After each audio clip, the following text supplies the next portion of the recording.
Wednesday and Thing break into the coroner's office to copy the files of the monster's victims. In trying to identify a pattern, she finds that each victim has had body parts surgically removed. Wednesday becomes suspicious of Xavier and follows him into his art studio, where she discovers several drawings of the monster, which lead her to the monster's lair. There, she retrieves one of its claws and gives it to Sheriff Galpin for DNA matching. Wednesday and Tyler attend a school dance together. Meanwhile, classmate Eugene, who is privy to Wednesday's investigative work, witnesses a cloaked figure blow up the monster's cave. The dance is interrupted by Mayor Walker's son Lucas, who triggers the building's fire sprinklers in revenge for Wednesday's disruption of the town ceremony. Wednesday senses that Eugene is in danger and heads into the forest, only to find him gravely injured by the monster.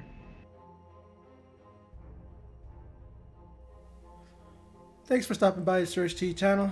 I am Surge T, and that is the synopsis of episode 4 of the first season of Wednesday. This episode is entitled Woe What A Night. Speaking of that title, I believe it's in reference to the 1976 song by the Four Seasons entitled December 1963, Oh What A Night. You know, a lot of the titles, or probably every title, has some sort of reference to pop culture or something. Music, movies, TV shows, lines, you know, things like that from books, right? And this show had a lot of references, a lot of things that some of the diehard fans of these certain references would know. Some, it might go over your head, some make you scratch your head, you go look it up. Nowadays we live in a world where we can just Google stuff, or we can DuckDuckGo stuff, you know, whatever search engine you use, you'll be able to find it. I'm a Bruce Lee fan, so when Lucas and Enid were talking, and she talked about how her brothers would beat up somebody, something like that, and they would do it Tong Lo style. And another guy, and then Lucas goes, "Oh, you mean from Way of the Dragon?" And then Enid goes, "That's the best martial arts film ever." I mean, I go, it's one of the best. I don't know if it's the best one, but it's definitely up there. Great fight scenes, of course, featuring the classic battle at the Roman Coliseum between Bruce Lee and Chuck Norris. It definitely was one of the best, one of the greatest martial arts movies out there. Bruce Lee directed it. And really is, and I love that reference because I'm a Bruce Lee fan, so I really do like that. I think that was really a cool reference. I guess you could say a cool callback.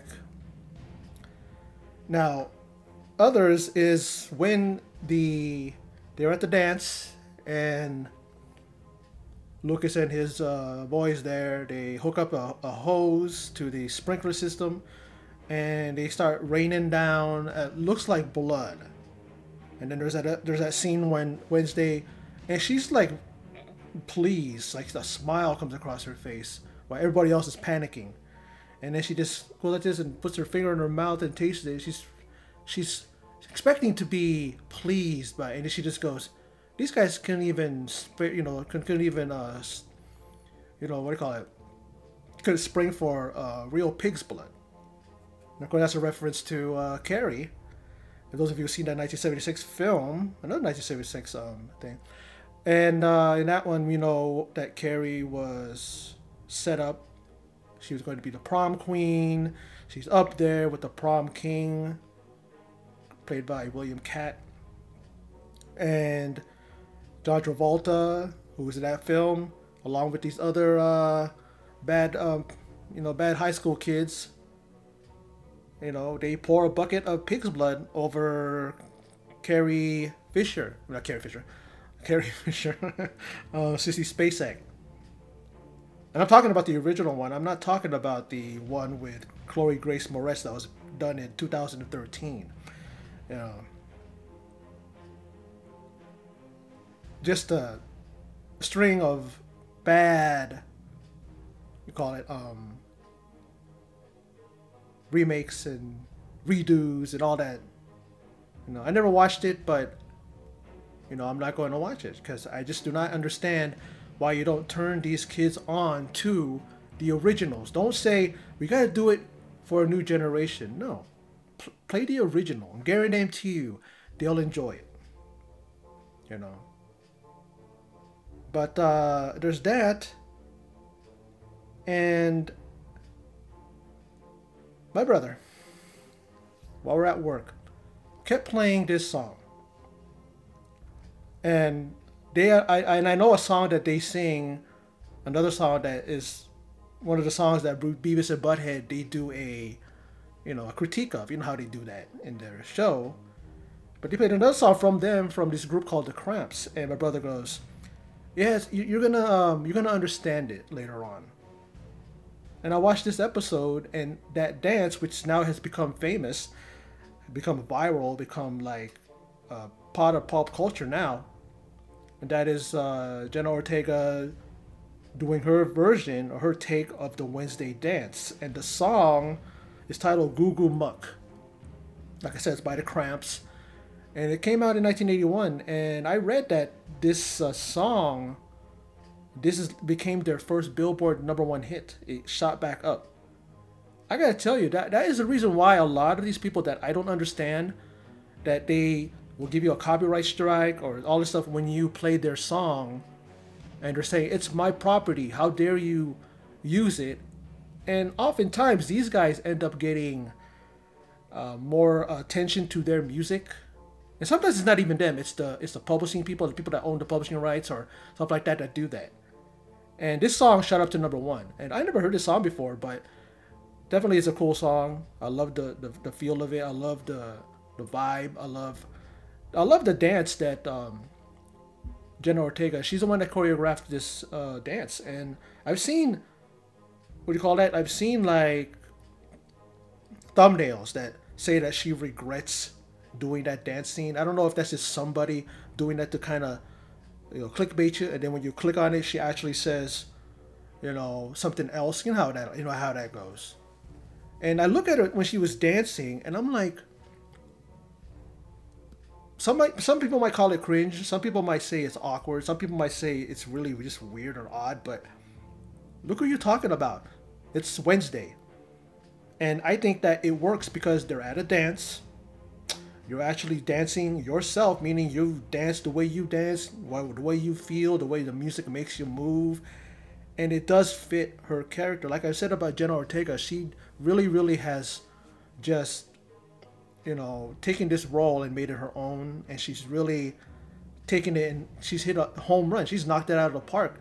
And for her to be able to come up with a dance like this, and there's some of the movements that you could see, it's the same that the original Wednesday from the TV show did. When she was teaching Lurch how to dance, it would have been funny if like they recreated that, and then Jenna Ortega's Lurch. Wednesday teaches Lurch in here. But that's why it works, because it's like it would be awkward if it was just they were just talking and all of a sudden she starts dancing. I've seen movies like that, and you're just going, "What the hell are you doing?" Like I remember seeing the Umbrella Academy, and they just break into a dance, and it's kind of odd and weird and out of place. But then you realize it was a dream sequence when, out of somebody's, being, what do you call it, being like out of his head, disillusioned and all that stuff. And yeah, this totally fits. This it really fit, and I really enjoyed that scene. It really was quite like just a great. It was just unique. It was like so much fun watching it. This episode was a lot of fun. Then also, just one more thing that kind of was solved was Ajax. Enid asked asked Lucas out. He's the mayor's son, and she did it to make Ajax jealous. I seen Ajax, and I go, he looks familiar because I thought Ajax was done. Was done. He turned to stone.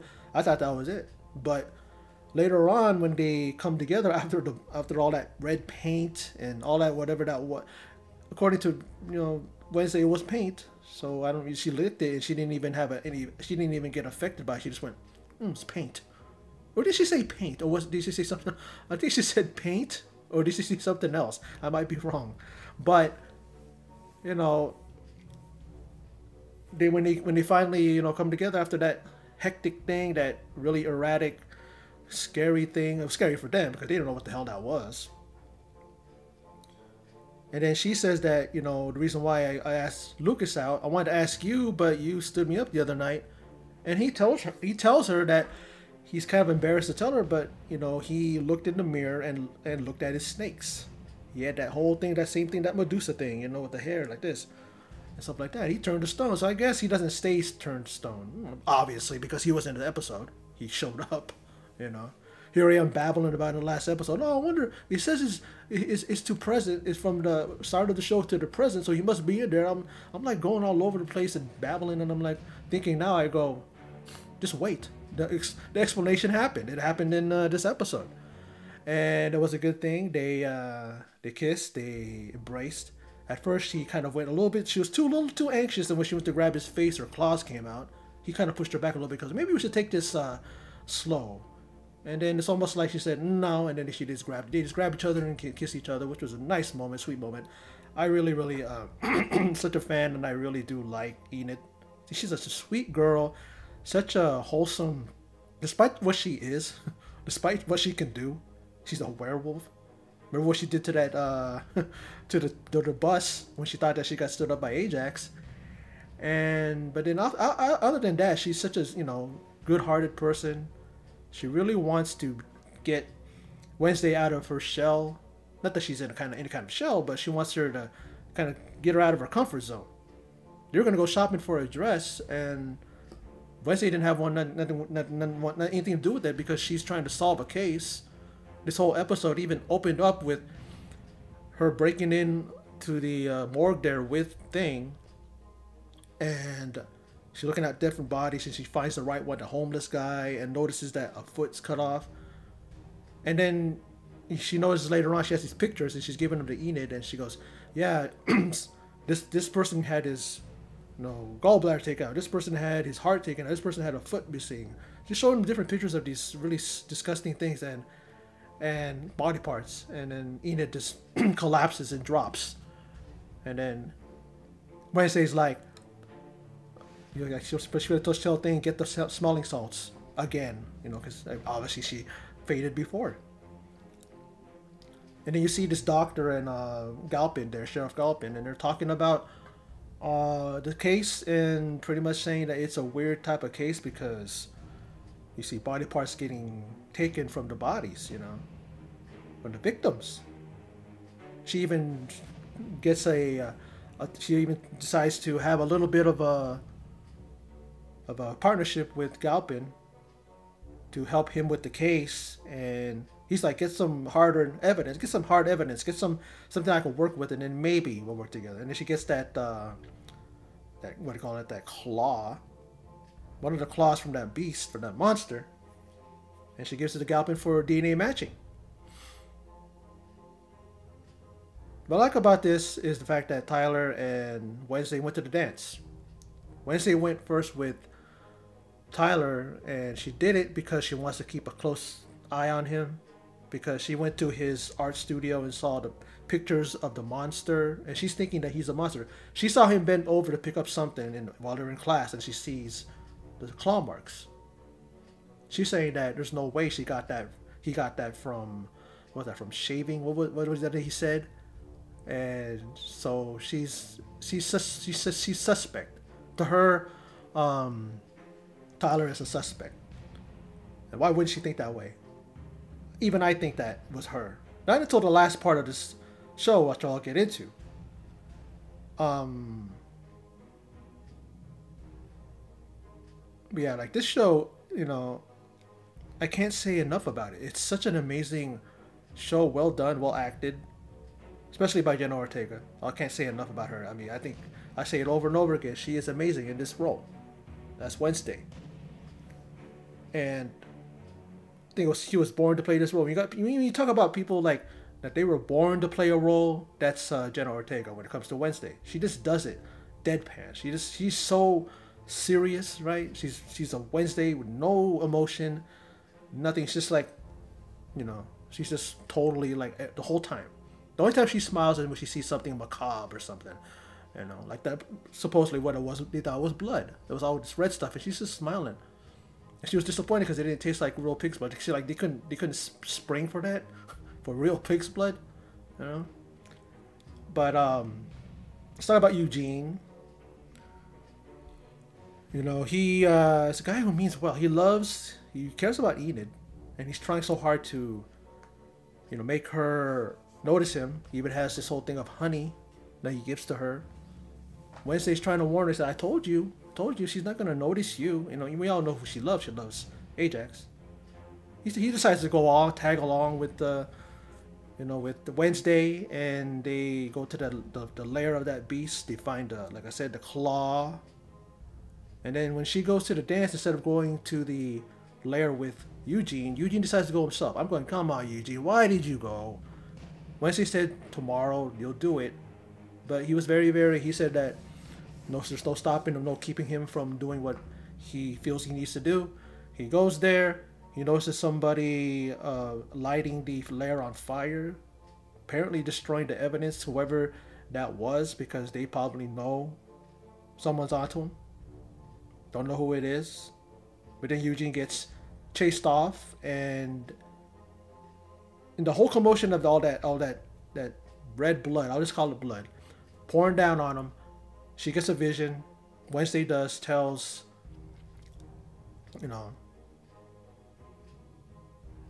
Christina Ricci's character, I forget her name at the moment, and then she heads off, and we know that every time she gets a vision, if someone dies in that vision or gets hurt, she can't stop him. She can just go over there, and she always ends up seeing the results. And then that's what she saw.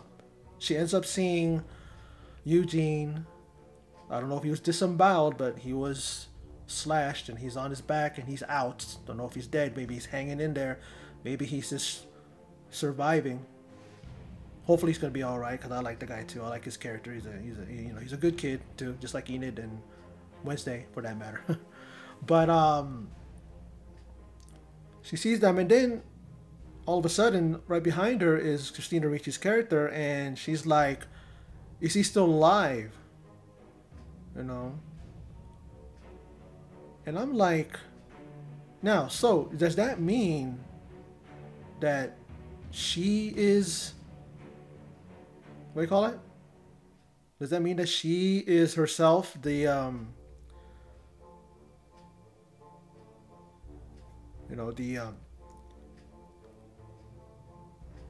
the monster?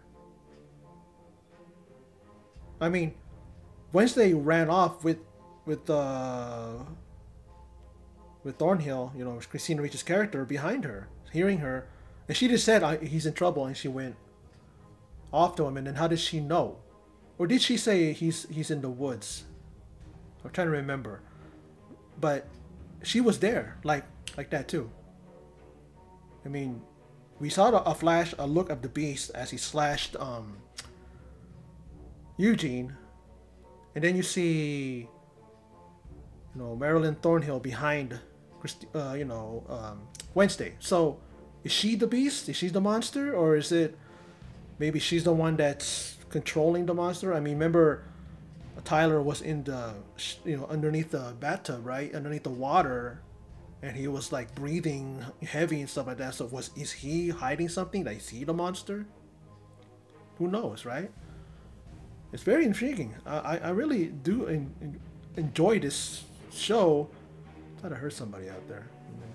My brother's asleep and I'm here, so hopefully it was just a squeak of something. Talking about a spooky type of show, and then I'm hearing something. But anyway, that's just a question that leaves us. 4 more episodes until I finish the show up, and I'm really enjoying it. I think this show is really, like I said, it's an amazing show. Well done.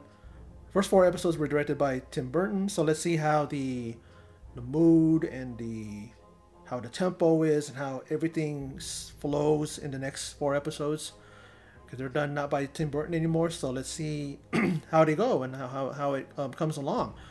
But that's pretty much what I want to talk about when it comes to the fourth episode of Wednesday. This one's titled Woe What A Night. And I enjoyed it. And I can't wait to watch the next episode. Like I've been doing, I'm dropping these episodes every Wednesday. So for those of you who stopped by and checked out my video, that's when you'll see these episodes. And please continue to support my channel. For those of you who stopped by, even those of you who are here for the first time, I'd like your support. I'd like for you to click like and share and comment and subscribe, because I'd appreciate it. My channel is growing little by little, and I appreciate it. Those who are so interested in my content that they subscribe, I appreciate that. But anyway, like I said, that's my video. So for those of you who stopped by and checked it out, I appreciate it. And in closing, as always, take care.